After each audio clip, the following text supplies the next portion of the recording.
আসসালামু আলাইকুম রহমতুল্লাহি ওয়া বারাকাতুহু। প্রিয় কলিজার চাকরি প্রত্যাশী ভাই বোনেরা, আজ আমি যে বিষয়টি আপনাদের সামনে আলোচনা করতে যাচ্ছি সেটা হচ্ছে চাকরি প্রস্তুতি, চাকরি পরীক্ষার সিলেবাস সম্পর্কে।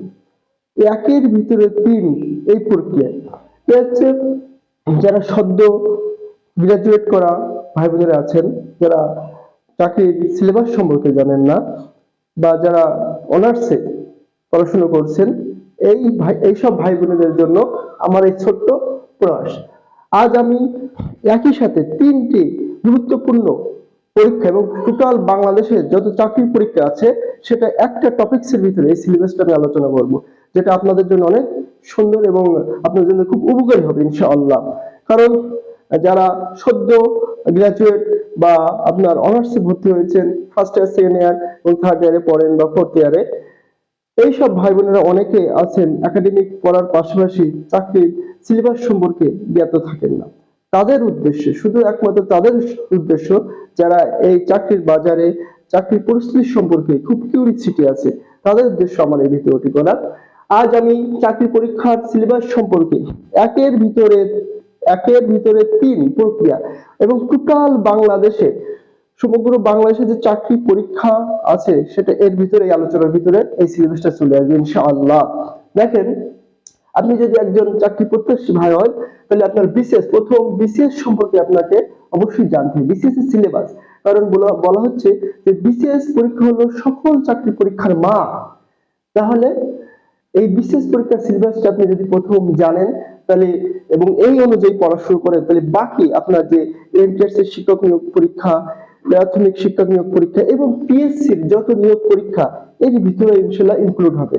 এই সমগ্র বিষয়টা, এই সামগ্রিক বিষয়টা আপনি যখন এক গ্ল্যান্সে বুঝতে পারবেন, আপনার জন্য সহজ হবে প্রস্তুতি নিতে এবং পড়াশোনা করতে। আপনার জন্য কি হবে? সহজ হবে।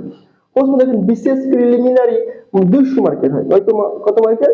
200 মার্কের বিসিএস প্রিলিমিনারিতে আপনার অংশগ্রহণ করতে হবে। এই 200 মার্কের ভিতরে আপনার কি কি বিষয় আপনার জানতে হবে, এটা অবশ্যই আপনার প্রথমে জানতে হবে। প্রথমত বাংলা, বাংলা থেকে আপনার যে প্রথম বাংলা ও সাহিত্য থেকে 35 মার্ক, কত মার্ক? বাংলা এবং তার সাহিত্য থেকে, বাংলা লিটারেচার যেটা বলা হয়, 35 মার্ক আপনার এখানে প্রিপারেশন নিতে হবে এবং ওর উপরে আপনার পরীক্ষা হবে। 2 নম্বর ইংরেজি, ইংলিশ এবং ইংলিশ লিটারেচার এর উপর 35 মার্ক, কত মার্ক? 35 মার্ক। তাহলে বাংলা হচ্ছে 35 মার্ক, ইংরেজি হচ্ছে 35 মার্ক।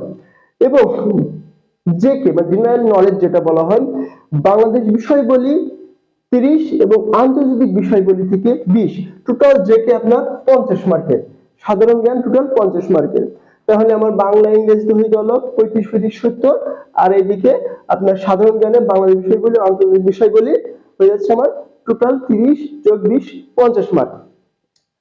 এখন দেখেন, আমার যে ম্যাথমেটিক্স বা গণিত এবং মেন্টাল এবিলিটি, মানসিক দক্ষতা, এখানে গণিতে আছে আপনার 15 এবং মানসিক দক্ষতায় আছে 15। এই দুইটাই আমি যদি ম্যাথমেটিক্যাল বিষয় ধরে নিই তাহলে আমার হয় 30। কত হয়? 30।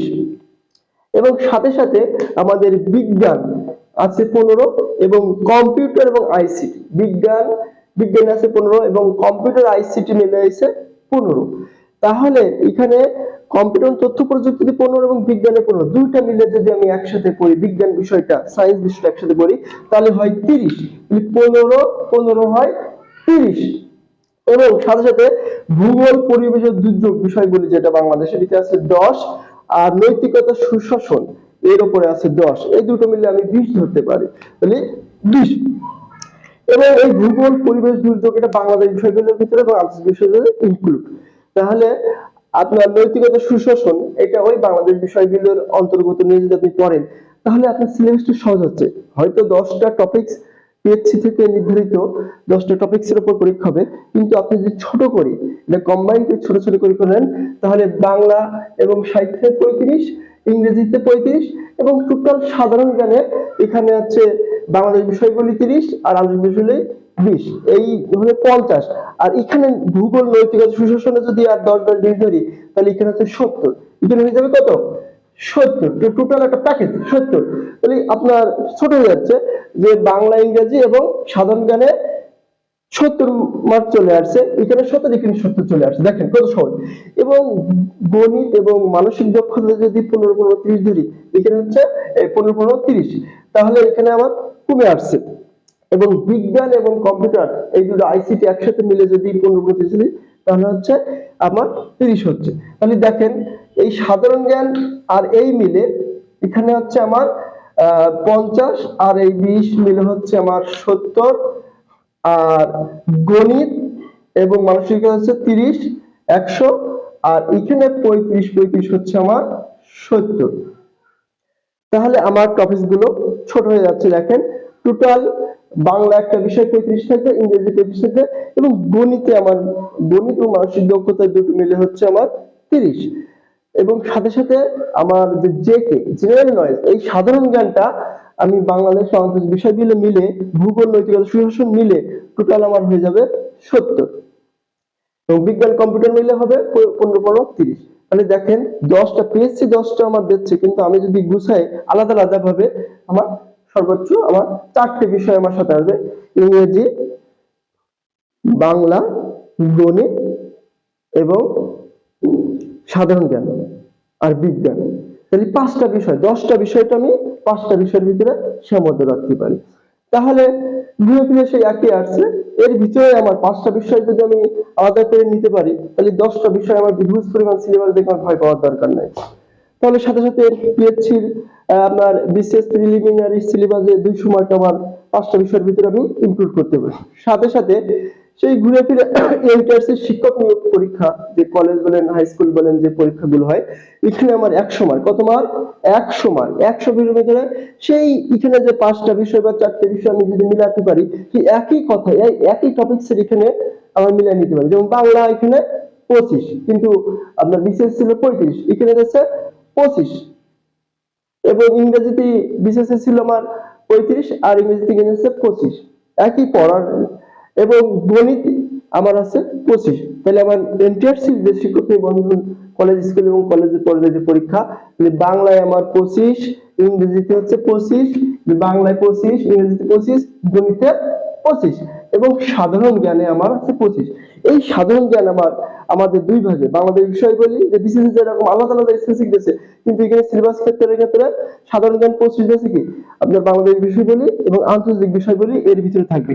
সাথে সাথে এর ভিতরে আপনার বিজ্ঞান এবং ওই বিষয়গুলো, বিজ্ঞান, আইসিটি, এই সাধারণ জ্ঞানের ভিতরেই থাকবে। এই যে আমার এন্ট্রান্স পরীক্ষায় যে সাধারণ জ্ঞান দিচ্ছে, এর ভিতরে বাংলাদেশ বিষয় বলি, আন্তর্জাতিক বিষয় বলি, বিজ্ঞান এবং তথ্য প্রযুক্তি মিলেই বলে 25 আমার থাকবে। তাহলে সেই আমার ঘুরে ফিরে এসে বলে একই আমার সাবজেক্টের বিষয়গুলো একই, সব মিলে আমার 4টে, মিলে আমার 4টে, ঘুরে ফিরে সেই 4টে টপিকস: বাংলা, ইংরেজি, গণিত আর জেকে সাধারণ জ্ঞান। এর মিলে সবকিছু মিলে ভিতরে 4টে বিষয় ঢোকা যায়। যে বাংলাদেশে যত আইটেমের আপনার পরীক্ষা হোক, যত সেক্টরের পরীক্ষা হোক, এই 4টে ঘুরে ফিরে আপনার প্রিপারেশন আসবে। আচ্ছা, তারপরে আমার এন্ট্রান্সের যে শিক্ষক নিবন্ধন গেল, সাথে থাকেন এবং পিএসসি নিয়োগ এবং প্রাথমিক শিক্ষক নিয়োগ, যে আমাদের প্রাইমারি যে শিক্ষক নিয়োগ পরীক্ষা হয়, পিএসসির পাবলিক সার্ভিস কমিশনের যে যত প্রকার মন্ত্রণালয় অধিদপ্তরে যে নিয়োগগুলো হয় এবং প্রাথমিক শিক্ষক নিয়োগ পরীক্ষা হয়, এটা 80 মার্ক বা 70 মার্ক ভেরিয়েশন করে, আর 20 মার্ক হয়তো ভাইবা রাখতে পারে। তাহলে কিন্তু 80 মার্কের যে প্রাথমিক শিক্ষক নিয়োগ পরীক্ষা যেটা হয়, দেখেন সে বাংলায় 20, বাংলায় কত? বাংলায় হচ্ছে 20, ইংরেজিতে হচ্ছে 30, ইংরেজিতে কত? 30, আর গণিতে হচ্ছে 20, আর সাধারণ জ্ঞানে হচ্ছে 20। এই সাধারণ জ্ঞানের ভিতরে বাংলাদেশ বিষয় বলি, আন্তর্জাতিক বিষয় বলি, বিজ্ঞান এবং তথ্য প্রযুক্তি ইনক্লুড করে এই 20। তাহলে সেই ঘুরে ফিরে আপনার পিএসসি, আমার বিশেষ প্রিলিমিনারি, এন্ট্রান্স শিক্ষক নিবন্ধন প্রিলিমিনারি এবং অন্য পিএসসি এবং প্রাথমিক শিক্ষক পরীক্ষার যে প্রিলিমিনারি, ঘুরে ফিরে ওই 4টে সাবজেক্টে আমার প্রিপারেশন নিতে হবে। তাহলে আমি যদি এই সিলেবাস গুলো কম্বাইন করে এবং প্রিপারেশনটা প্রথম থেকে এভাবে নিতে পারি, ইনশাআল্লাহ আমার সফলতা যে কোনো একটা আমার সফলতা আসবে। যার যেমন পরিশ্রম দেবে ঠিক সেভাবে সে সফলতা পাবে। যে সর্বোচ্চ বিসিএস প্রিলিমিনারি পরীক্ষা নিতে পারবে, সে এখানে আপনার হবে। এবং তার যদি লেভেলটা আরো একটু হয় বা সে যদি প্রিপারেশনটা ওইভাবে না নিতে পারে, তাহলে এন্ট্রান্সের শিক্ষক নিয়োগ স্কুল কলেজে সে ইমপ্রুভ হতে পারবে। সাথে সাথে পিএসসির যে কোনো এবং প্রাথমিক শিক্ষক পরীক্ষা সে ইমপ্রুভ হতে পারবে। তাহলে দেখেন এই সিলেবাসটা আমি যদি একসাথে কম্বাইন করে একটা মিলিয়ে পড়ি, তাহলে আমার আলাদা আলাদা সিলেবাস নিয়ে হওয়া লাগবে না, বা আমার অন্য একটা প্রিপারেশন আর একটা প্রিপারেশনের মধ্যে কোনো আসবে না। আমি সব কম্বাইন করে পড়ার সময় সিলেবাস ভিত্তিক পড়বো, আমার তাহলে সব হবে। মানে সব চাকরি পরীক্ষার সিলেবাস এর ভিতরে ইনক্লুড থাকছে। তাহলে বাংলা, এখানে প্রাথমিক শিক্ষক নিয়োগ পরীক্ষা ইউপিএসসি পরীক্ষায় বাংলায় 20, এর ভিতরে আপনার বাংলার ভিতরে আপনার সাহিত্য থাকবে এবং কি থাকবে, গ্রামার থাকবে, এবং ইংরেজির ক্ষেত্রে ইংলিশ লিটারেচার এবং গ্রামার থাকবে, এবং গণিতের ক্ষেত্রে এখানে ম্যাথমেটিক্যাল বিষয় এবং মেন্টাল অ্যাবিলিটির বিষয় থাকবে, এবং সাধারণ জ্ঞানের ভিতরে আন্তর্জাতিক এবং বাংলাদেশ বিষয়গুলি, সাথে সাথে বিজ্ঞান এবং তথ্য প্রযুক্তি একসাথে ইনক্লুড করে এই বিষয় হবে। সব মিলে এই আমার বিসিএস প্রিলিমিনারির যে আমার 10টা টপিক দিয়েছে, অন্য অন্য পরীক্ষাগুলো সেই টপিক গুলোই থাকে, হয়তো উল্লেখ করে না, কিন্তু এর মিলেই সমান থাকে। তাহলে সবকিছু মিলে যদি আমি আলোচনা করতে চাই, তাহলে আমার হচ্ছে বাংলা, ইংরেজি, গণিত এবং সাধারণ জ্ঞান, এই 4টি টপিক যদি আপনি ভালো করে, আপনি একজন গ্রাজুয়েশন করা মানুষ, বা আপনি সদ্য আপনি অনার্সে ভর্তি হয়েছেন, প্রথম থেকে যদি আপনার প্রস্তুতি থাকে হবে যে একাডেমিক পড়াশোনার পাশাপাশি আপনি যদি একজন চাকরি প্রত্যাশী হন সঠিকভাবে, তা এটা যদি মিলাই পড়েন, ইনশাআল্লাহ আপনি সফল হবেন। কারণ আমরা যদি এভাবে পড়তে চাই, তাহলে আমরা এভাবে যদি পড়ার চেষ্টা করি এবং পড়ি, তাহলে আমাদের ইনশাআল্লাহ সফলতা আসবে।